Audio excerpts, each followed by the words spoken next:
Hoy estamos nuevamente en un nuevo Ateneo del Consejo de Pediatría y Cardiopatías Congénitas del Adulto. Hoy vamos a citar a las instituciones que presentan, el Instituto de Cardiología de Corrientes Juana Cabral y el Hospital Pediátrico Avelino Castelán de la provincia de Corrientes se unieron en un caso común, y el Hospital General de Niños Ricardo Gutiérrez. De Corrientes presentan Juan Manuel Lange y Mirka Saninovich, y hoy van a estar como panelistas la doctora Dora Hag y el doctor Ignacio Lugones. Hola, Dora. Buenas noches, muchas gracias por la invitación. Así que bueno, tuve alguna preliminar y me parecen muy interesantes los casos. Bárbaro. Vamos a ver si llegó nuestro otro panelista para darle acceso, y si no, igual vamos a ir arrancando, si les parece bien, con el primer caso. Mirka, ¿estás ahí como para compartir? Mi nombre es Mirka Saninovich, soy cardióloga adulta y pediátrica, y hoy me va a acompañar el doctor Lange, Juan Manuel, que también es cardiólogo adulto y pediátrico y cardiólogo intervencionista. Nosotros vamos a plantear hoy un caso en el que la verdad que es una patología bastante frecuente en la pediatría, pero este caso nos llevó a mucha discusión diagnóstica y a revisar un poco más en profundidad el tema. Y lo llamamos al Ateneo hemangioma mediastinal, una entidad benigna con implicancias clínicas. Ambos somos miembros de la Sociedad Argentina de Cardiología, Distrito Corrientes. Bueno, la paciente actualmente tiene 3 años, es de sexo femenino, como antecedentes perinatales es producto de un embarazo con hipertensión en el último trimestre, que solo recibió dieta, sin otros antecedentes perinatales de importancia, y durante toda su vida tampoco tuvo ningún antecedente importante. Al examen físico, presenta un examen físico normal, excepto por un angioma en la cavidad bucal y mejilla derecha. Esta es la paciente a sus 3 meses de vida, donde se puede observar el hemangioma en el labio inferior y en la mejilla derecha, que abarca también la oreja derecha. Les voy a poner un video sobre lo que presentó la paciente y por lo que consultó a la consulta.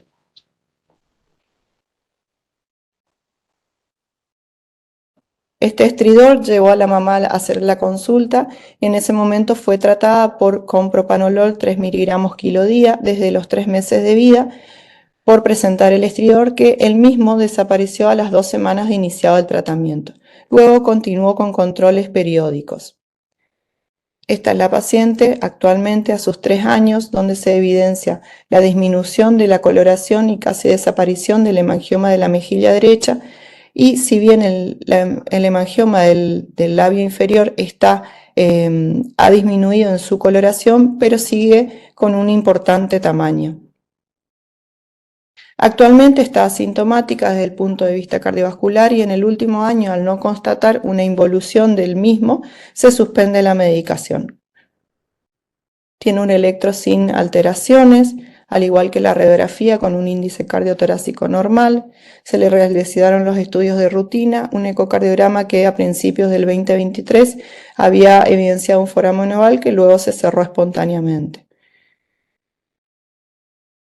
Se le realizó una ecografía de partes blandas que evidenció que en la mejilla del lado derecho, en el espesor cutáneo y célula adiposo, no presentó nódulos ni cambios vasculares al Doppler, pero en el labio inferior hay un nódulo delimitado de baja ecogenicidad con rica vascularidad, que mide 10 milímetros de longitud por 3 de espesor, asumiéndose como una malformación vascular y descartándose que en el piso de la boca se observaran nódulos.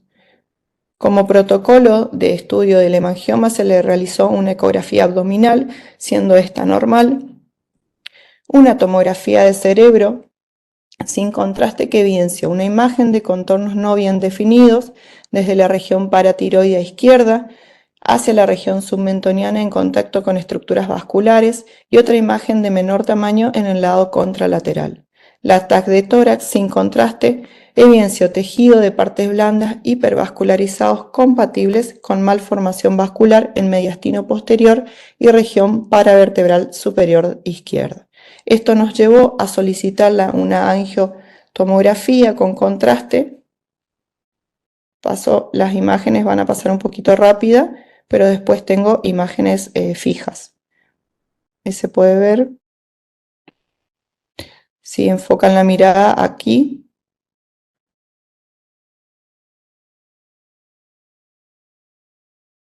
Y acá se puede ver la imagen hipervascularizada paravertebral en diferentes secciones.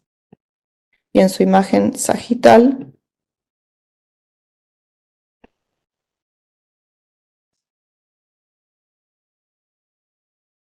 acá también se evidenció una pseudocoartación.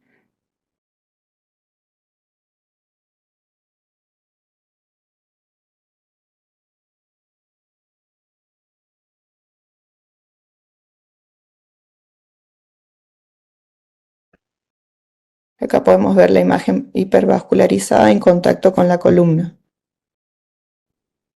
Entonces, ¿qué nos informó la angiotomografía? Que a nivel paravertebral izquierdo, adyacente a los cuerpos vertebrales D3 y D4, una imagen con densidad de partes blandas que refuerza tras la administración del contraste, conformado por estructuras cilíndricas de origen vascular, de aspecto serpiginoso y que presentan afluentes arteriales y drenaje venoso, con un diámetro de 13 milímetros anterior-posterior y de 15 cefalocaudal, y planteándonos dos diagnósticos, angioma o malformación arteriovenosa. Entonces, ¿tenemos que subestimar a los hemangiomas cutáneos? Aunque los hemangiomas infantiles son frecuentes, su localización mediastinal es excepcional y plantea grandes desafíos diagnósticos. Los hemangiomas infantiles son los tumores benignos vasculares más comunes en la infancia, afectando entre un 2 y un 10% de los recién nacidos, con una predominancia del sexo femenino en una relación de 5:1, presentándose mayoritariamente en los recién nacidos prematuros, de bajo peso al nacer, productos de embarazo gemelar o múltiple, de madres añosas o con complicaciones gestacionales, o madres que han requerido terapia con progesterona o fertilización asistida. Son generalmente de causa desconocida, asociados a factores genéticos, hormonales o ambientales, y entre las mutaciones somáticas podemos encontrar alteraciones en los genes como la GLUT1 y el CRAS, o en las vías de señalización que desempeñan un rol clave en la proliferación endotelial. Se los clasifica según la Sociedad Internacional de las Anomalías Vasculares del 2018 en hemangiomas infantiles y congénitos. Los infantiles aparecen postnatalmente y presentan fases de crecimiento proliferativo, meseta e involución. Y los congénitos se dividen en subtipos como rápidamente involucionado, no involucionado y parcialmente involucionado. Pero los de mayor importancia por su mayor riesgo son los faciales. Entonces en estos se han distribuido, se han consensuado en patrones de distribución para su afectación. S1, segmento frontotemporal, S2, maxilar, S3, mandibular y S4, frontonasal. Histológicamente, los hemangiomas tienen una arquitectura lobular con células endoteliales proliferativas que durante la involución exhiben estructuras vasculares dilatadas con fibrosis, y la proteína GLUT1 es un marcador característico. Y esto se vio en un reporte de caso del 2019 donde se presentó una paciente de sexo femenino de 4 meses con clínica de estridor y desviación de tráquea en la radiografía de tórax, a quien se le solicitó una tomografía que evidenció una masa hipervascularizada mediastínica y cervical, y ante esta sospecha de neuroblastoma se realiza una biopsia cervical que fue compatible con hemangioma infantil. Al analizar inmunohistoquímicamente dio positividad al GLUT1. Entonces, ¿qué resolvieron? Que llegaron a la conclusión este grupo de este grupo que la biopsia e inmunohistoquímica con GLUT1 ofrece en el primer año de vida cerca de un 100% de certeza diagnóstica. Había comentado que tienen fases proliferativa rápida que empieza en las primeras 3 a 8 semanas. En cambio, los hemangiomas profundos pueden crecer hasta 9 a 12 meses de vida. Tiene una fase meseta de varios meses y luego ya llega la fase de involución que se da en el primer año de vida con una regresión gradual que en el 90% se resuelven espontáneamente a los 4 años o incluso antes. La evaluación en la mayoría se diagnostica clínicamente por su apariencia típica. En casos atípicos o complicados pueden requerirse biopsia, como había mencionado, o estudios de imágenes. Pero siempre la evaluación debe ser multidisciplinaria, incluyendo a un dermatólogo, cirugía y cardiología pediátrica y al pediatra. ¿Se pueden complicar? Sí, por supuesto. Sobre todo, la complicación más frecuente es la ulceración, que se presenta en el 20 al 25% de los casos, especialmente durante la fase proliferativa, y en hemangiomas segmentales o áreas de fricción. Tras la resolución o la involución pueden también incluir tejido fibra adiposo, telangiectasias, laxitud cutánea o cicatrices, pero también pueden tener complicaciones más graves que son poco comunes pero pueden presentarse, como la obstrucción de las vías aéreas o el canal auditivo, compromiso visual periorbitario que en el 41% no se da si no se trata a tiempo, insuficiencia cardíaca de alto gasto o hipotiroidismo, sobre todo en los hemangiomas hepáticos múltiples. Y ver que también se pueden asociar a síndromes como el síndrome de Patze, que se dan en los hemangiomas que se presentan en cara, cuello y cuero cabelludo, asociados a malformaciones encefálicas, anomalías arteriales, cardíacas, oculares o esofágicas. Y el síndrome de pelvis sacrolumbar, que se dan los hemangiomas que se sitúan en la región inferior del cuerpo, asociados a malformaciones urogenitales, medulares, anorrectales o renales.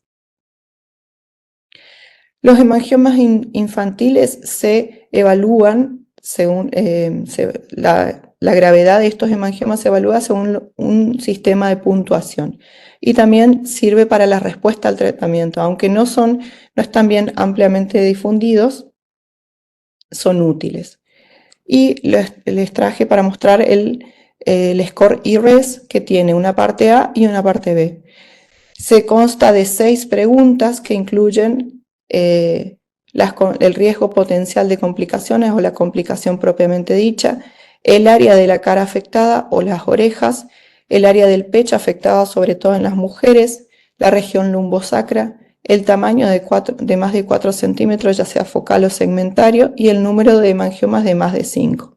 Si uno de estas está presente, se debería pasar a la parte B, que evalúa la localización del hemangioma, aparte de las ya citadas, el tamaño del hemangioma de mayor magnitud, la edad del niño y el crecimiento del hemangioma.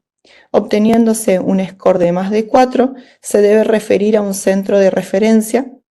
En cambio, si es menor a 4, el paciente puede ser monitoreado, pero debe realizarse la evaluación en todas las visitas.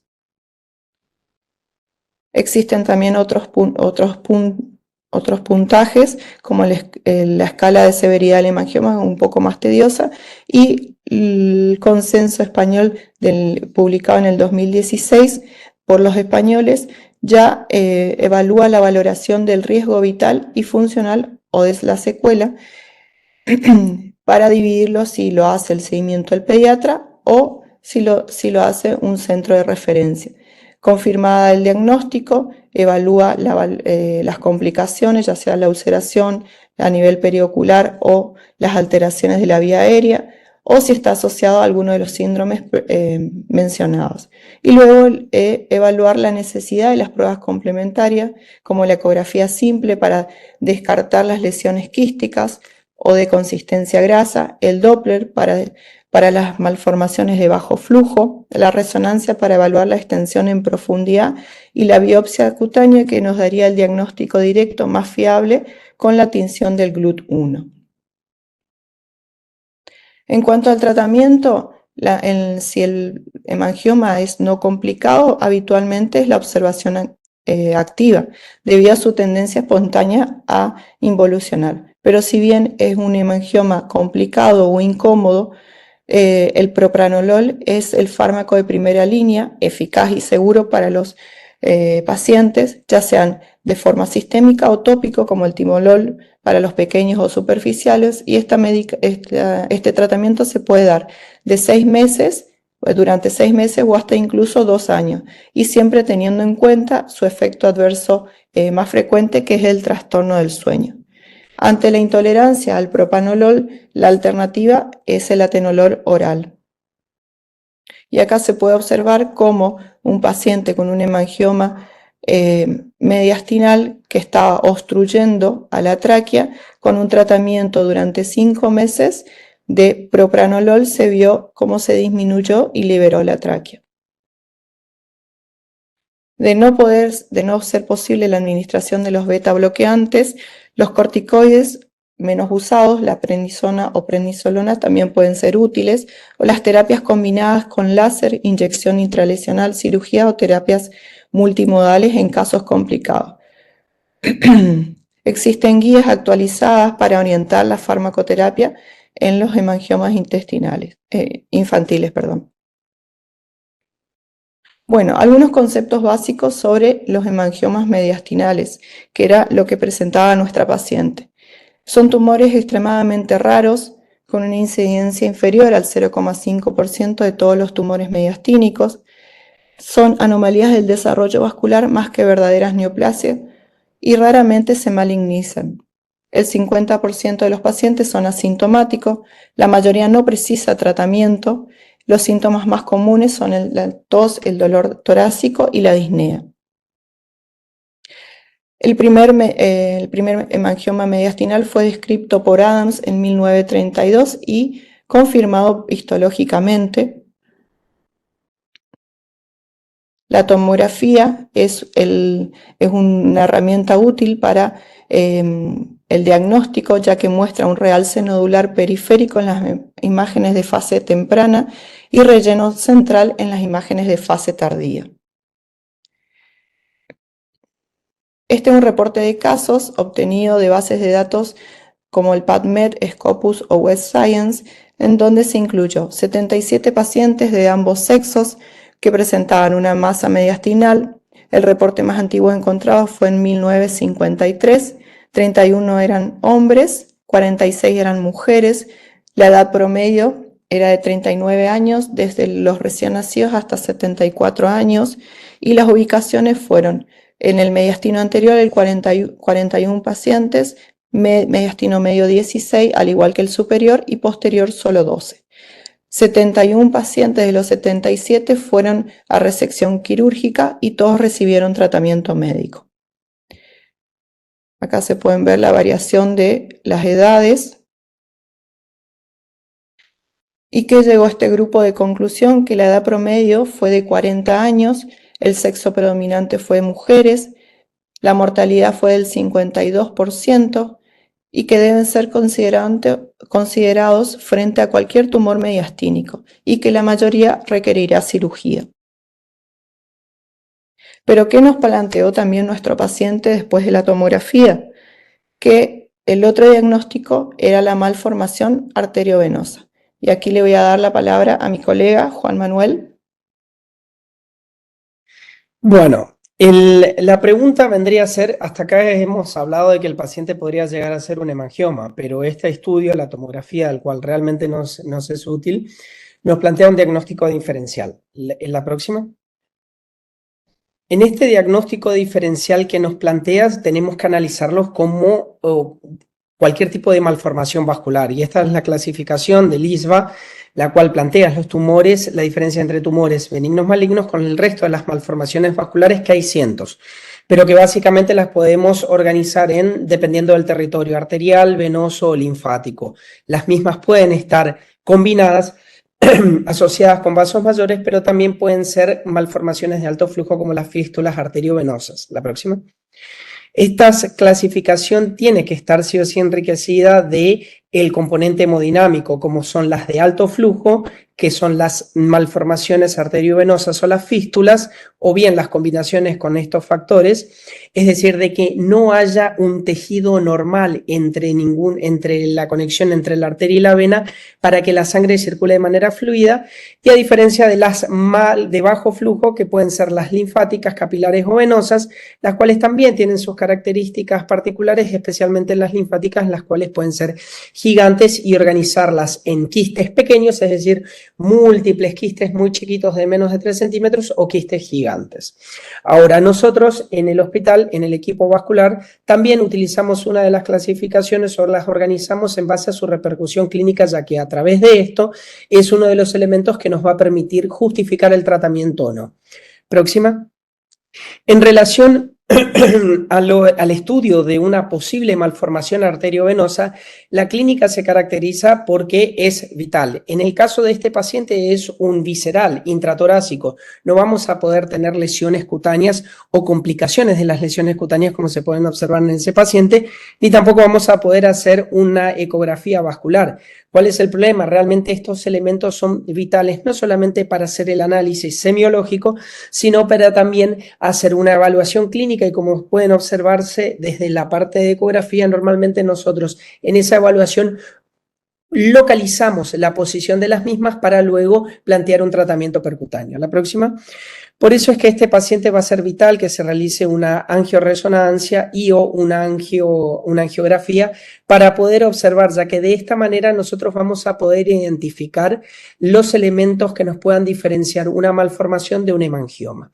En relación al hemangioma, es un tumor propio del capilar. Realmente son los capilares vasos arteriales que son normales, los cuales afieren a una zona de tejido, el cual se observa un realce y luego salen venas normales.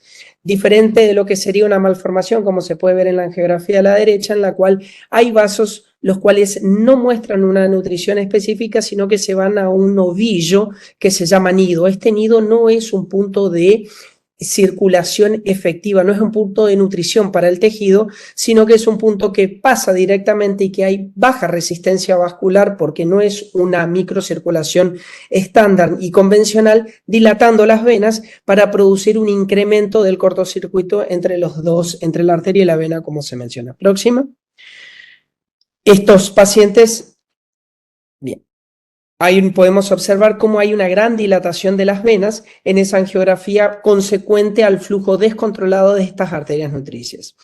Una de las posibilidades del tratamiento en el caso de que sea una malformación arteriovenosa, como se puede ver, es la embolización. La embolización no vamos a entrar en detalles ni en tecnicismos porque hay múltiples embolizantes, agentes. Nosotros en el hospital habitualmente usamos Magic Glue, que es un primo del que inicialmente se comenzó el histoacril. A diferencia del etanol, se caracteriza porque tiene, y del histoacril, el Magic Glue tiene un proceso de sedimentación un poco más retrasado, lo cual nos permite controlar. Acá tenemos un problema. El catéter que está inoculando esta sustancia puede llegar a pegar el catéter. Entonces, si tiene una capacidad de solidificación y condensación muy rápida, el catéter quedaría pegado al vaso y eso sería una complicación del propio procedimiento.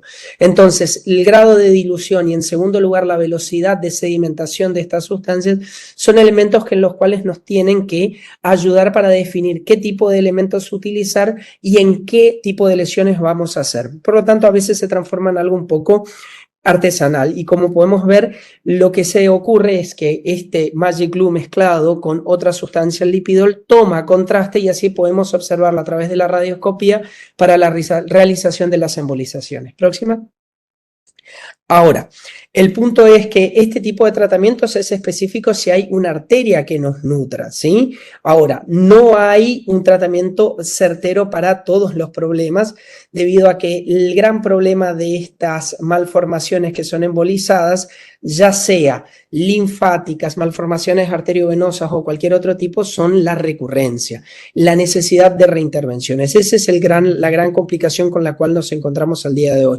También están descritas embolizaciones articulaciones, hacia el pulmón de este material que se solidifica y luego se desprende por el circuito venoso. Pero la más frecuente es un problema que realmente no nos gusta a los intervencionistas porque plantea que un propio acto requiera de múltiples intervenciones. Por eso a veces tratamos de ser bastante agresivos para, como decimos en el HOSPI, ahorrarnos anestesia con el paciente y tratar de tener el tratamiento más eficiente o más amplio con menor cantidad de intervenciones. Próxima. Las malformaciones linfáticas se caracterizan porque, aparte de la posibilidad de no embolización, sino de esclerosis, que sería uno de los escenarios, nosotros tenemos una posibilidad que es el tratamiento médico, ¿sí? Por ejemplo, aquí podemos observar en la próxima, ¿me quedó?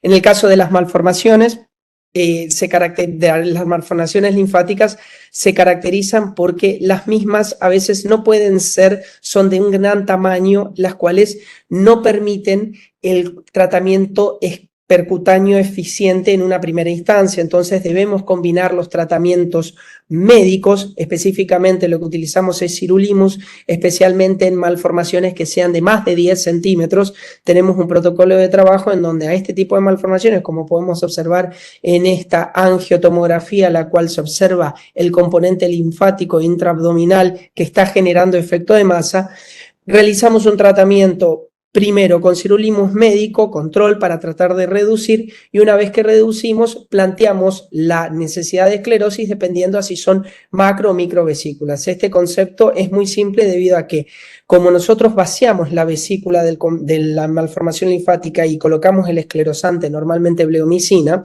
si son microquísticas, nosotros vamos a pinchar en una micro, vamos a sacar 1 centímetro, colocamos 0,8 de bleomicina, vamos a resolver esta, pero no la totalidad del resto de la malformación. Entonces, eso también no es un elemento el cual nos determina específicamente para definir la terapéutica. Ahora, ¿cuál es la relación con este paciente?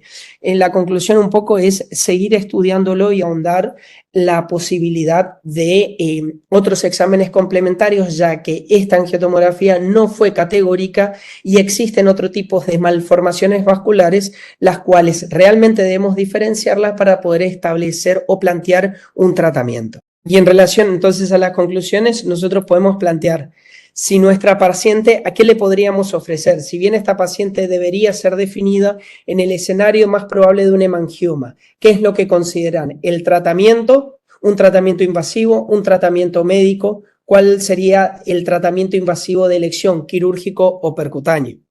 Muy interesante el caso, aprendí un montón, honestamente, mi conocimiento de hemangiomas era extremadamente incompleto. También me enfoqué un poquito más en lo que es el hemangioma mediastinal, que es un poco nuestro territorio. Como sabrán, el interés por los hemangiomas cutáneos es probablemente anecdótico en nuestro caso, así que me quedaban un par de preguntas. Una, a ver, siendo que sos hemodinamista, Juan, ¿has considerado la posibilidad de, por ejemplo, la embolización en los hemangiomas mediastinales por ahí más grandes que tienen que ir a resección, como hemos visto en las series que bien presentó Mirka? La resección es compleja, ¿sí? Hay una mortalidad alta, ¿sí? Y muchas veces el diagnóstico, la mayoría de las veces el diagnóstico se establece post procedimiento, ¿sí? Cuando se le hace el GLUT1 y demás. ¿Han considerado la posibilidad en un caso así, o considerarían la posibilidad de hacer una embolización para reducir el tamaño de la masa y hacer una posterior resección? Eso lo he visto comentado, pero no sé si lo ves factible. Nacho, sí, es excelente la pregunta porque en el caso de los hemangiomas, como es algo capilar, a veces se asocian tanto la necesidad de un tratamiento médico y un intervencionista, y en la intervención en sí, por ahí, como bien tenemos las estrategias híbridas, ya sea desde una punción en el caso de cavidades guiadas por TAC, ¿sí? En el caso de tórax podría llegar a hacerse, o bien exponer de alguna manera quirúrgica la lesión, y es ahí donde se puede llegar a realizar la esclerosis, específicamente en el caso de hemangiomas, al ser un tejido capilar, la esclerosis del mismo. Porque el gran problema de la resección quirúrgica es la hemostasia, eso no para de sangrar y genera un sangrado muy importante. Por lo tanto, mantener la integridad del vaso y matarlo a a través de estos agentes que básicamente son agentes tóxicos, podría llegar a ser una de las opciones, y en el caso del mediastinal, una gran opción combinar la estrategia. Excelente. Bueno, Y con perdón, respecto sí. al diagnóstico, es raro establecer el diagnóstico previo al procedimiento, ¿sí? Las punciones en general, por lo que he visto, son, bueno, como vos mismo lo dijiste, son estructuras muy sangrantes, así que las punciones muchas veces son peligrosas. Entonces a veces lo que he visto es que se lo confunde con neurofibromas, por ejemplo, con otro tipo de tumores, que generalmente no son invasivos este tipo de tumores, pero a veces pueden serlo, y el diagnóstico definitivo se establece cuando se hace la histopatología y bueno, y se ve esta inmunohistoquímica con GLUT1, como bien dijo Mirka. Así que bueno, me parece es una entidad que hay que tener presente.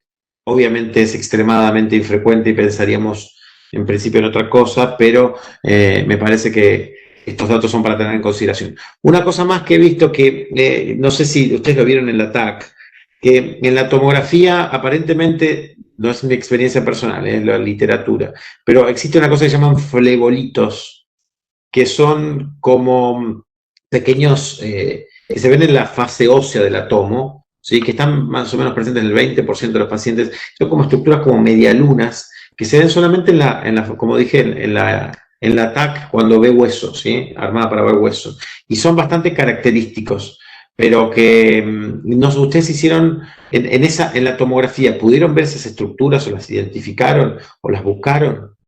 No.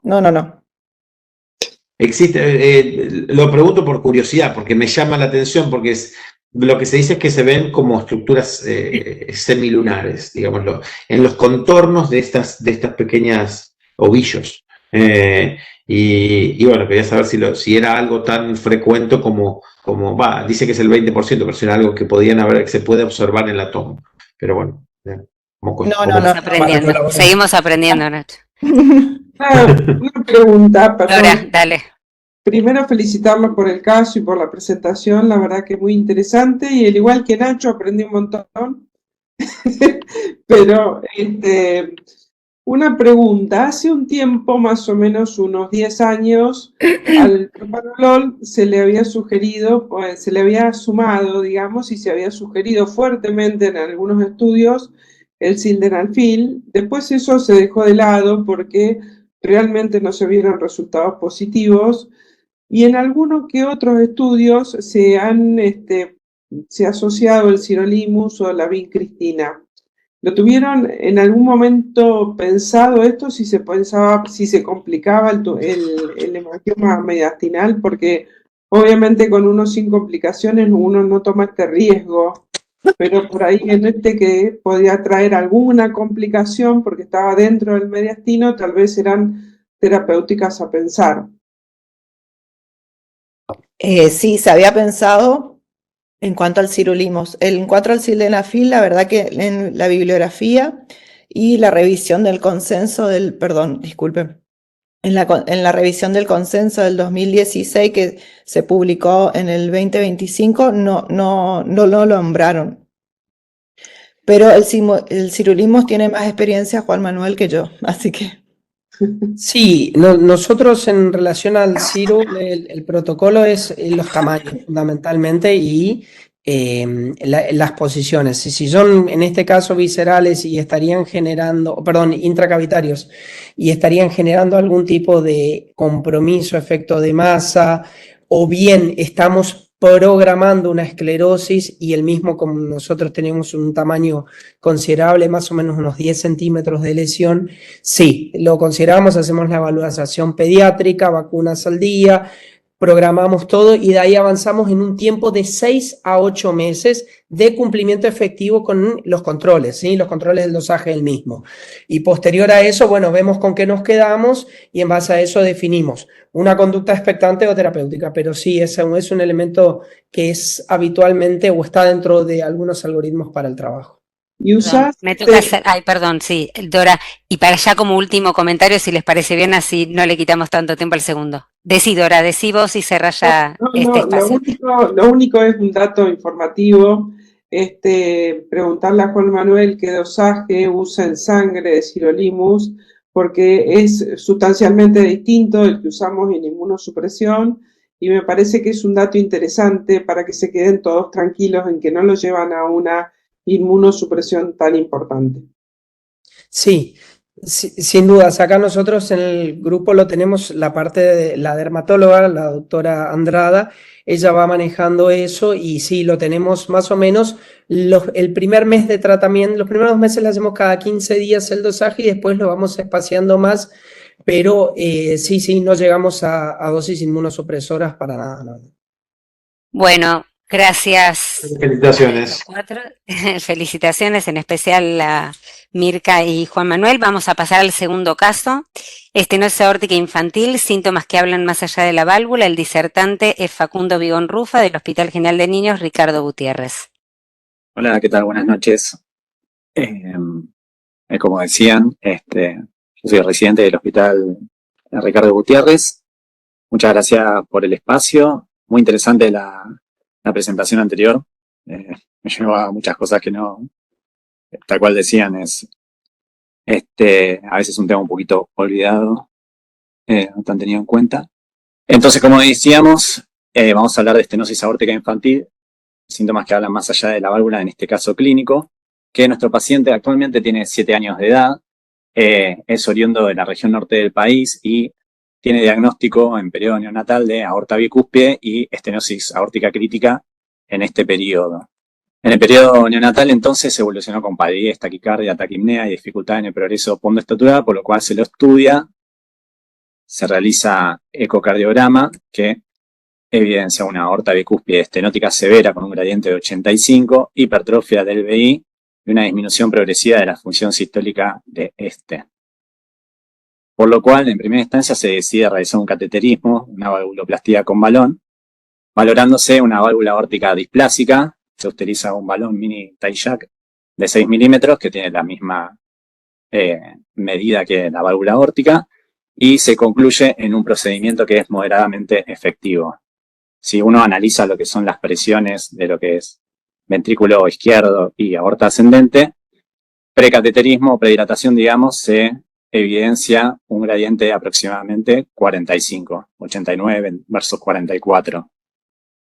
Por otro lado, luego de la dilatación, se ve que el ventrículo izquierdo tenía 85 y la aorta ascendente 55, por lo cual el gradiente baja a 30, es una diferencia de 15, no tanto a lo deseado. Sin embargo, por suerte el paciente evoluciona clínicamente de forma favorable, tiene mejoría de la función sistólica, pero corremos con la desventaja de que su seguimiento fue muy malo, más bien irregular. Estos son los controles de los cuales se pudieron hacer ecocardiogramas y evaluaciones integrales. Al mes de vida, luego del procedimiento, se ve que el gradiente pico aórtico baja de 85 a 60, al borde de lo que es entre moderado y severo, y la estenosis aórtica tiene un gradiente medio de 33, que ya es más coincidente con un grado moderado de estenosis. La insuficiencia aórtica residual de procedimiento es en ese momento leve. Se pierde en su seguimiento, tiene mucha dificultad al acceso a los centros de salud y al nuestro, por lo cual se lo vuelve a valorar a los 5 años. Poco cambio en lo que es los gradientes instantáneos y medios de la aorta, pero sin insuficiencia aórtica ya evoluciona a grado moderado. Los diámetros diastólicos y sistólicos están dentro de todo conservados, pero sí se evidencia la hipertrofia de ventrículo izquierdo con su consecuente relajación retardada y, por suerte, función sistólica conservada. Ya a los 7 años, si bien los gradientes de estenosis aórtica cambian muy poco, sí lo hace lo que es la insuficiencia aórtica, que ahora es de grado severo. Se puede apreciar que tiene diámetros ya un poco más mayores, 42 y 21, continúa con hipertrofia, buena función, y lo que sí llama la atención ahora es la presencia de extrasístoles ventriculares en este estudio. En lo que es lo clínico, el niño y la madre niegan síntomas, tiene una clase funcional de 1, tiene un buen crecimiento pondoestatural, acorde a los percentilos para la edad, tiene la clínica ocultatoria típica de soplo sistólico y diastólico, pues estenosis e insuficiencia, tiene una TEA conservada, y mantiene tratamiento con enalapril en ese momento. A la radiografía de tórax se puede ver la silueta cardíaca cardiomegálica a expensas de hipertrofia y dilatación, más que nada de cavidades izquierdas, con flujo pulmonar conservado, y el electrocardiograma se aprecia un ritmo sinusal con un eje desviado a la izquierda y en precordiales un trastorno difuso de la repolarización predominantemente hacia cavidades o hacia precordiales izquierdas, coincidente con los hallazgos de hipertrofia, pero lo que también llama muchísimo la atención es la presencia de estas extrasístoles, que son de carácter ventricular y impresiona más bien temprano. Se realiza, por lo tanto, un estudio por Holter que mantiene el ritmo sinusal y valora estas extrasístoles ventriculares que son aisladas, pero son muy frecuentes, el 30% del total de los latidos y son de ligadura variable.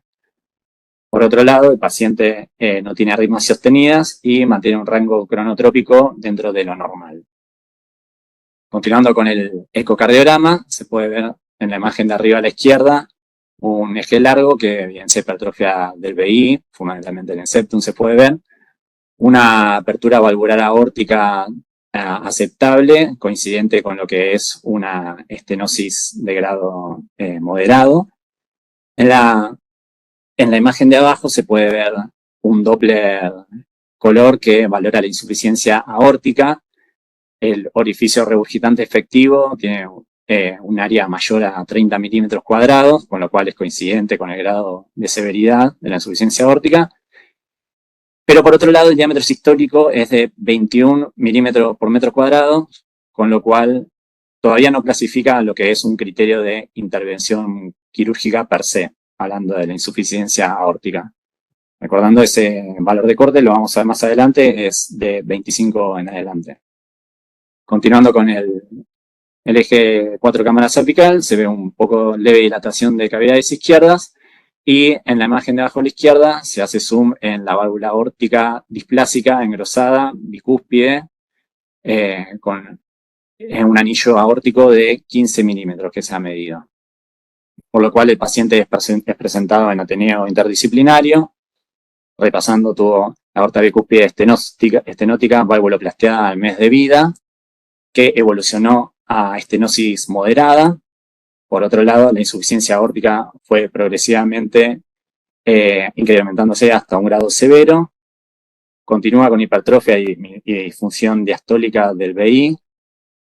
Aparentemente asintomático por la referencia y por las actividades de vida diaria, pero llama muchísimo la atención la aparición de este nuevo síntoma que son las extrasístoles ventriculares.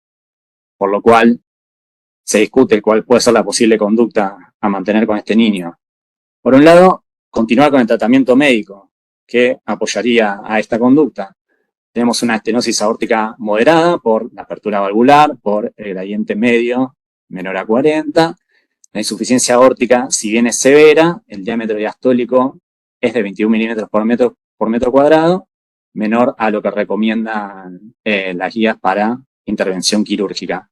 Y siempre evolucionó con parámetros de función sistólica conservados. Por otro lado, tenemos una intervención quirúrgica o invasiva. Llama mucho la atención la presencia de extrasístoles ventriculares frecuentes, lo cual es interpretado y valorado como un infarto miocárdico incipiente. Eso sumado a que es un paciente con mal seguimiento, mala accesibilidad a los centros de salud, por lo cual, jerarquizando más que nada estas extrasístoles ventriculares como un síntoma de impacto miocárdico y la insuficiencia severa, se decide el camino quirúrgico para el niño. Dentro de las opciones quirúrgicas, entonces, se presentan básicamente dos opciones: el reemplazo valvular aórtico protésico versus una cirugía de arroz, un autoinjerto pulmonar en posición aórtica, y por otro lado un homoinjerto pulmonar justamente en posición pulmonar. Se tuvo en consideración más que nada la edad del niño, 7 años, es un paciente joven que necesita un reemplazo valvular, debería ser sometido a múltiples procedimientos, a la vez que tiene controles irregulares y difícil acceso a los centros de salud, esto a tener en cuenta más que nada con la necesidad de anticoagulación ante una válvula protésica, la dificultad de tener un seguimiento acorde y, bueno, las dificultades que representan la anticoagulación en un niño pequeño. Por lo cual, teniendo en cuenta todas estas variables, se termina decidiendo realizar la cirugía de Ross. En el procedimiento quirúrgico se realiza un procedimiento de Ross-Cono al valorarse en quirófano un poco más de grado de hipertrofia subaórtica y un leve mismatch. Se coloca el autoinjerto pulmonar en posición aórtica y un homoinjerto pulmonar número 18. Pero al realizar en la revisión de lo que es la aorta de las paredes del vaso, se ve que en cara anterolateral derecha de la aorta, del lado interno, se observa un tejido fibroso que compromete todo el seno coronario derecho. Llama poderosamente la atención.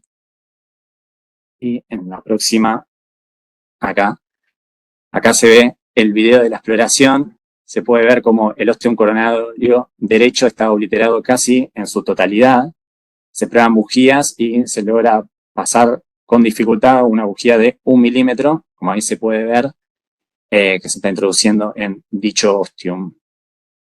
Por lo cual, en el quirófano se plantean muchos interrogantes, fundamentalmente, en principio, de dónde se genera esta membrana endotelial, si es un trastorno congénito, si es un trastorno adquirido. De ser un trastorno congénito, uno hipotetiza que el paciente debería haber tenido una clínica más abrupta y más crítica a temprana edad, lo cual aleja de esa teoría, y uno se inclinaría tal vez más a un trastorno adquirido que lo explicaríamos en principio por el daño por turbulencia por un jet de estenosis aórtica que lesiona continuamente las paredes del vaso. Por otro lado, la próxima interrogante es, ¿qué hacemos con esta membrana? Se plantea la resección de la membrana con el consecuente riesgo de daño coronariano versus la colocación de un stent. A tener en cuenta, el ostium es muy pequeño, de 1 milímetro. Se valoró conjuntamente con hemodinamia, sopesando los riesgos de daño posible o obstrucción de la arteria coronaria derecha. Se intentó en primera instancia lo que es la resección de la membrana. Entonces, este es el video que veíamos recién, que se expone y no se logra pasar una agujera de más de 1 milímetro. Continuando, el cirujano muestra lo que es la membrana y empieza a hacer la resección del tejido. Ahí se ve cómo saca una pequeña porción y expone un poco más lo que es el diámetro del ostium. Hasta que finalmente se logra una muy buena resección de todo este tejido y se puede ver una bujía de 3 milímetros como ingresa al ostium de la coronaria derecha, siendo un procedimiento exitoso en ese campo. Por lo cual, en el seguimiento posquirúrgico, el paciente evoluciona favorablemente, tiene una alta posquirúrgica temprana a los 10 días de internación, evolucionan los controles con un gradiente aórtico despreciable, con insuficiencia aórtica leve, continúa asintomático, sin extrasístoles en el electrocardiograma, a destacar, aunque por supuesto persisten trastornos en la repolarización consecuentes con la hipertrofia del ventrículo izquierdo. Entonces, para repasar un poco lo que es la teoría de la estenosis aórtica valvular, brevemente comentamos que la aorta bicúspide es la causa más frecuente, por lejos, tiene una predominancia 3-1 en varones. Hay que tener en cuenta que tiene hasta 35% de asociación familiar, así que hay que estudiar al resto de los familiares también. Se puede asociar obviamente con otras cardiopatías, hasta el 20%, que hay que buscarlas en el ecocardiograma, y muy importante que los síntomas pueden o muchas veces progresan con la edad, por lo cual es fundamental el seguimiento longitudinal a lo largo de la vida, buscando estenosis e insuficiencia. Por las formas de presentación según la edad, a repasar brevemente, tenemos en la etapa neonatal, por lo general se presentan de forma grave con un shock cardiogénico, en lactantes. Predomina lo que son síntomas de insuficiencia cardíaca, mal progreso de peso, dificultad para alimentarse, taquicardia, taquipnea, que en casos severos todos tienen síntomas antes del mes o los 2 meses de vida. Y en niños mayores, que es nuestro paciente, por lo general, lo más frecuente es que sean asintomáticos, pero el 10% pueden presentarse con disnea, angina o síncope en el ejercicio, y hasta un 5% tienen riesgo de muerte súbita, que según otras series puede llegar hasta el 10%, y esto es fundamentalmente frecuente entre los 5 a 15 años. También a hacer énfasis con nuestro caso clínico. Por lo cual, ¿cuáles serían los criterios de intervenir quirúrgicamente una estenosis aórtica? Fundamentalmente y siempre los síntomas, precordagia, síncope, intolerancia al ejercicio o cambios isquémicos en el electrocardiograma. Continuando, si me ayuda. La severidad de la obstrucción, un gradiente medio que sea entre 50 o 60 milímetros de mercurio o mayor en pacientes asintomáticos. La literatura tiene sus diferencias en cuanto a dónde está el punto de corte, que ahora vamos a ahondar un poquito. La difusión del ventrículo izquierdo siempre es un criterio para intervención, y la progresión de lesiones asociadas como una insuficiencia aórtica de grado significativo. En cuanto a la caracterización de la estenosis aórtica severa, la gran mayoría de la literatura clásica describe en base a gradientes de cateterismo el pico-pico. Teniendo un gradiente pico-pico mayor a 50 o 60, la clasifican como severa. Por otro lado, sabemos que usamos el ecocardiograma Doppler como primera herramienta en la práctica clínica diaria. Lo que más se destaca como herramienta útil sería el gradiente medio de entre 45 y 64 según este trabajo. Por otro lado, fundamentalmente útil en los casos de disfunción ventricular, también se puede usar el área de apertura valvular, que las guías ponen el punto de corte en menos de 0,6 centímetros por metro cuadrado. Este es otro trabajo que relaciona lo que es el gradiente ecocardiográfico con los gradientes por cateterismo y lo que es la predicción de intervención quirúrgica. Estos 3 valores, de gradiente pico supraesternal, gradiente medio en 4 cámaras y el promedio, son los puntos de corte a partir de los cuales tienen mucho porcentaje de predicción de intervención quirúrgica de los pacientes. Y destacan en el trabajo que el promedio entre el pico supraesternal y el pico en 4 cámaras apical, mayor de 70, es el valor que tiene mayor similitud con el cateterismo. Continuando con la insuficiencia aórtica, para definir la severidad, las guías detallan que la vena contracta mayor a 6 milímetros, el tiempo de hemipresión menos de 200 milisegundos, dilatación de BI son criterios claros, como el de nuestro paciente también, un orificio regurgitante efectivo mayor de 30 milímetros cuadrados y un volumen regurgitante de 60 mililitros por latido. ¿En qué pacientes realizaríamos dentro de estos la intervención quirúrgica? De vuelta en aquellos que sean sintomáticos o que tengan dilatación significativa de la aorta ascendente, los que tienen afección, de nuevo, de la fracción de eyección, de la función sistólica, y este punto que destacábamos mucho en diapositivas anteriores, el diámetro sistólico. Un diámetro sistólico ajustado por superficie corporal mayor a 25 milímetros metro cuadrado es el indicativo para una cirugía. Recordemos que nuestro niño llegaba a tener en su peor momento 21. Entonces, englobando lo que fue nuestro paciente, este es un niño con enfermedad valvular aórtica que progresó a estenosis de grado moderado y insuficiencia de grado severo, que si uno tal vez analiza aisladamente cada uno de estos hallazgos y cada una de estas patologías, tal vez uno diría, bueno, no termina de cumplir criterios para realizar una intervención quirúrgica, tenía un gradiente medio aórtico de grado moderado, o tal vez la insuficiencia aórtica no llegaba a cumplir diámetros sistólicos de los que venimos hablando, pero sin embargo, el hecho de presentar arritmias de manera de novo, digamos, lo hizo que nosotros lo jerarquizáramos como un paciente sintomático y un paciente que estaba sufriendo en cuanto a su perfusión miocárdica. Esto, a su vez, agravado por el hallazgo intraquirúrgico de una membrana en el ostium de la coronaria derecha que agravaba la isquemia miocárdica. Por lo cual, para finalizar, nosotros creemos en primera instancia que esta membrana fue generada por un flujo turbulento. Este es uno de los trabajos que estudia lo que es la turbulencia en los vasos y cómo puede provocar hiperplasia neointimal, fundamentalmente también en pacientes posquirúrgicos y en aquellos que están en instrumental colocado. Y con eso terminaríamos lo que es la presentación de este caso clínico. Muchas gracias. Muchas gracias. Bueno, invitamos a los panelistas para hacer comentarios. Excelente caso. Dora, ¿querés arrancar? ¿Querés que empiece yo? Todo tuyo, cirujano. Bueno, ahí veo a mi querido amigo Andrés.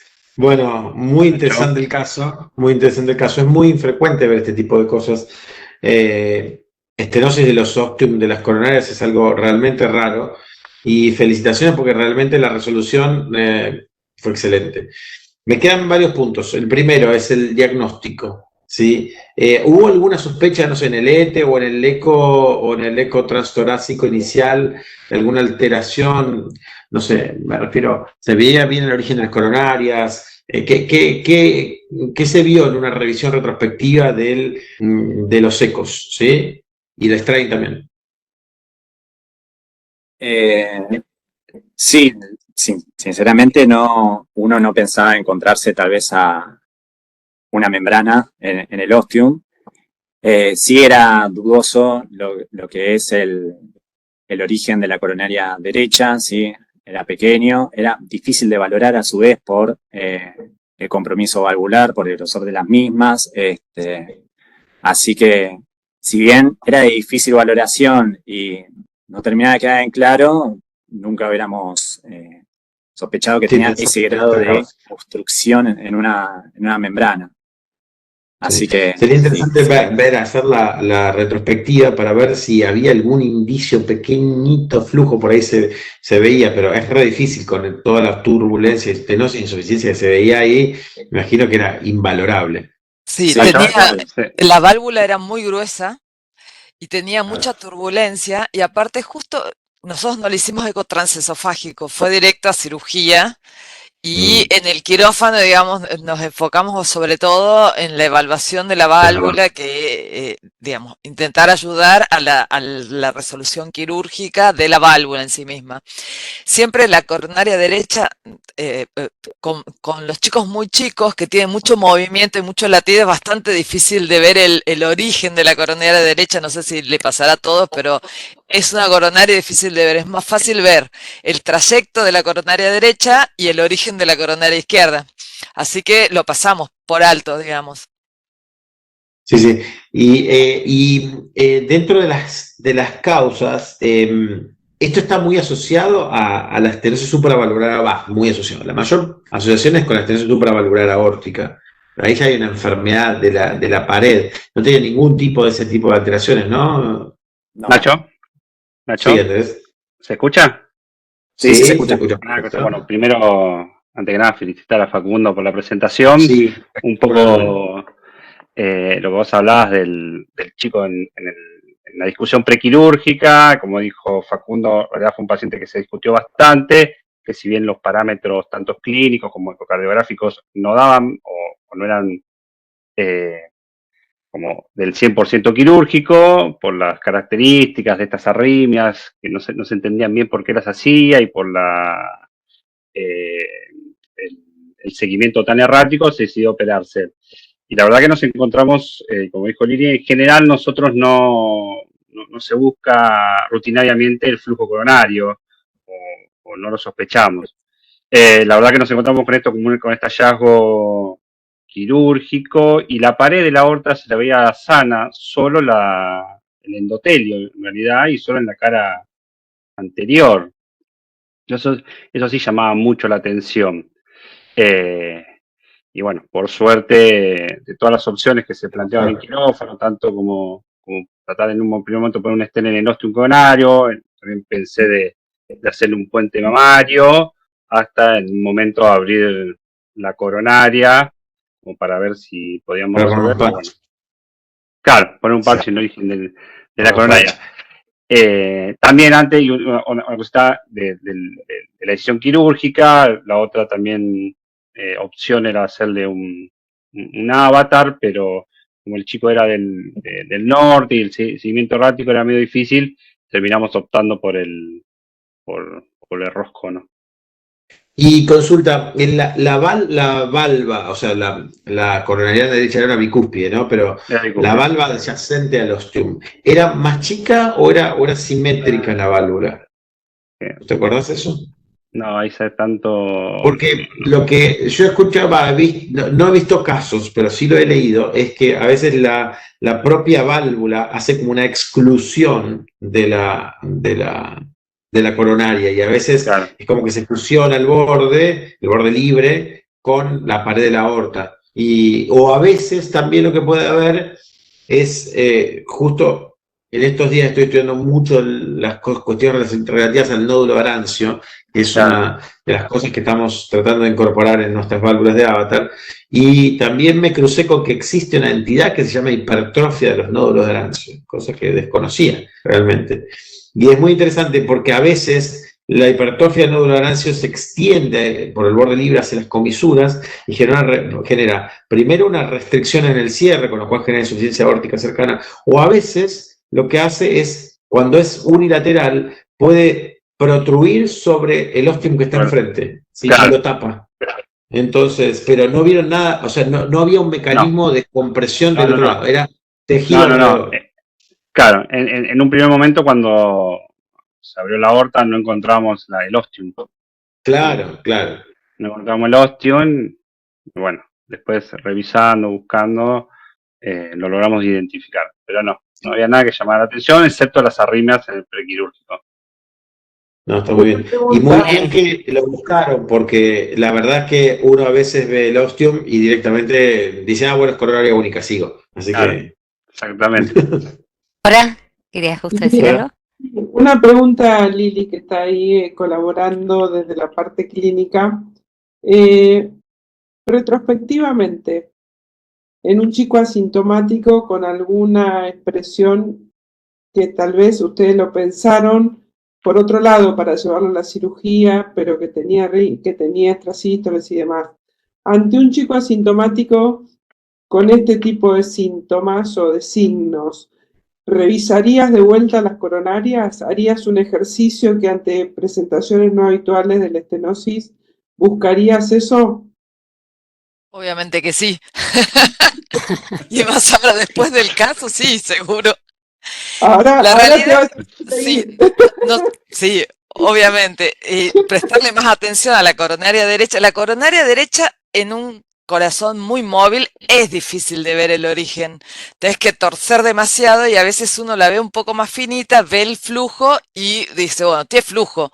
Pero no sé si prestamos tanta atención a ver si verdaderamente el calibre es, salvo que digan que tiene Kawasaki, vemos coronaria que tiene flujo y pasamos de largo. Ahora verdaderamente, digamos, le prestaríamos más atención.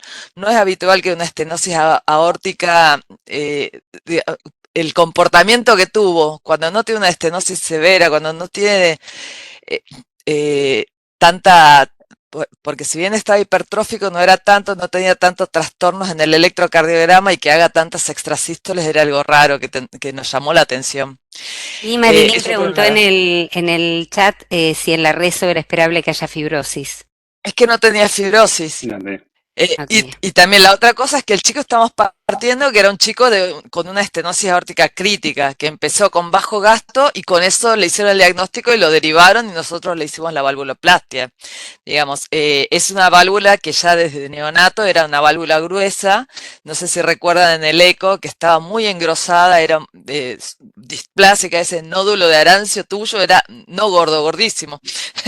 Así que eso para Nacho, digamos, era muy gordo y en el cateterismo se rompe la válvula, pero no se rompe de una manera linda, digamos, la rompen donde pueden y uno cuando, o sea, tenía cierre vertical, era una válvula aórtica bicúspide real con cierre vertical, estaba muy engrosado y tiene todo un pedazo de válvula que no la tiene, entonces eso es lo que le generaba el orificio regurgitante efectivo grande, digamos. Que si bien en un principio no lo informaba, o sea, no se informaba una insuficiencia aórtica significativa, nosotros lo dejamos de ver 5 o 6 años y cuando vuelve la insuficiencia aórtica era más moderada, digamos. ¿Estudiaron esa sí. coronaria o no? ¿Cómo? ¿Le hicieron algún de postquirúrgico para ver si esto era solo el ostium o había alguna hipoplasia o algún tipo de alteración de la coronaria? ¿Tiene algún estudio hecho más o lo piensan hacer? El paciente lo operamos recientemente, no tiene más de 2 meses de evolución, me parece, del postoperatorio. El chico anduvo súper bien y en algún momento lo vamos a estudiar. Nosotros no tenemos tomógrafo, así que de estudiarlo sería más con prueba de esfuerzo.